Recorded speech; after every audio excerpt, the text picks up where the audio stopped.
एक दफा का जिक्र है। सब्ज पहाड़ियों और खामोश वादियों के दरमियान एक शरारती चरवाहा लड़का रहता था।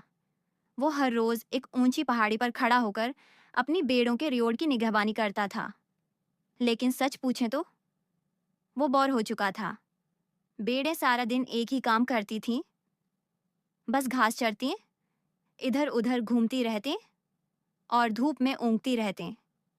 लड़का लंबी सांस लेता, कंकरियां उछालता और मिट्टी पर पांव मारकर कुछ दिलचस्प होने की ख्वाहिश करता।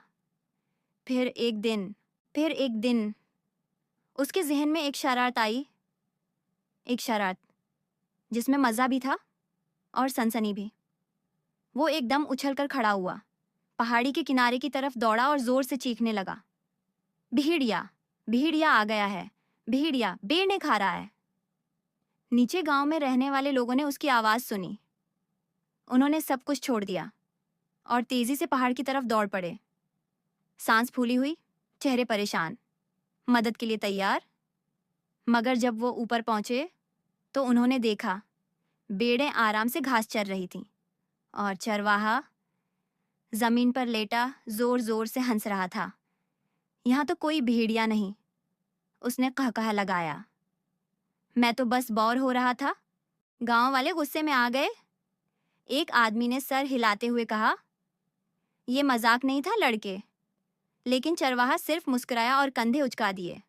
अगले दिन वो लड़का फिर वही पहाड़ी पर बैठा था, अब भी बोर।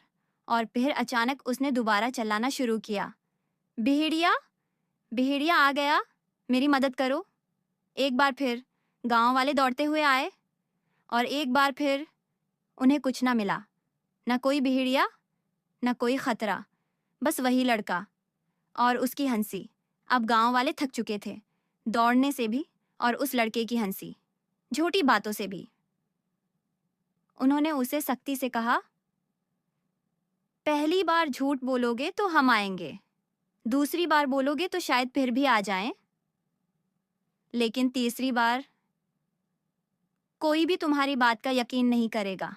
मगर लड़के ने इन बातों की परवाह नहीं की। उसे तो ये सब खेल लगता था। फिर आया तीसरा दिन। दोपहर के वक्त दरख्तों के पीछे कोई चीज हौले से हिली। घास में से एक भारी सी आवाज निकली। एक असली भेड़िया दरख्तों से बाहर निकला। उसकी आंखें तेज थीं और दांत खौफनाक। चरवाहा साकित हो गया। उसका डंडा हाथ से छूट गया और दिल जोर जोर से धड़कने लगा। वो चीखा, भेड़िया, भेड़िया आ गया है खुदारा, मदद करो। वो पहाड़ी से नीचे दौड़ा